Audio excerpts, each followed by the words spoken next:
నిజానికి మన పాపం ఎంత భయంకరమైందంటే, ప్రభువు అక్కడ ఏడుస్తున్న ఏడుపులో ఒక మాట, ఈ మరణ పాత్ర నా ఎదురు నుండి తొలగించమంటున్నాడు అని అంటే భయపడి కాదది. వారి పాపాలు నా మీద వేసుకుంటుంటే నువ్వు నాకు దూరం అయిపోతున్నావు.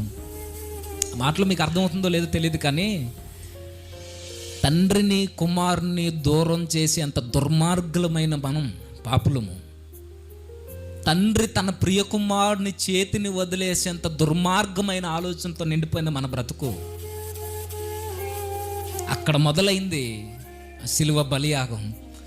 తీసుకెళ్లారు, వచ్చారు, నమ్మిన శిష్యుడే యోధ అప్పగించాడు, తీసుకెళ్లారు, రాళ్ళ రప్పల మీద ఈడ్చుకుంటూ పోయారు, కొట్టుకుంటూ తీసుకెళ్లారు, గుద్దుకుంటూ తీసుకెళ్లారు, ఉమ్మేస్తూ తీసుకెళ్లారు, పిడిగుద్దులు గుద్దారు, చెంప మీద చెల్లుమని కొట్టారు.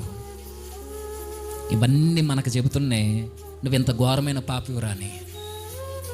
ఆయన కలుగు చేసుకోకపోతే అవన్నీ నువ్వు భరించాలి. నువ్వు నీ మోకాల మధ్య మొక్కాన్ని పెట్టుకుని ఏడ్చినా ఎవడు స్వరాన్ని వినేవాళ్ళు నాదులు లేడు. ఒకప్పుడు ఏడ్చుకుంటూ తీసుకెళ్ళిన ప్రభువుని చట్టసభల ముందు నిలబెట్టారు, కొరడా దెబ్బలకు అప్పగించారు, మాంసపు ముద్దలు బయటకు ఊడేలా కొట్టారు ఆయన్ని.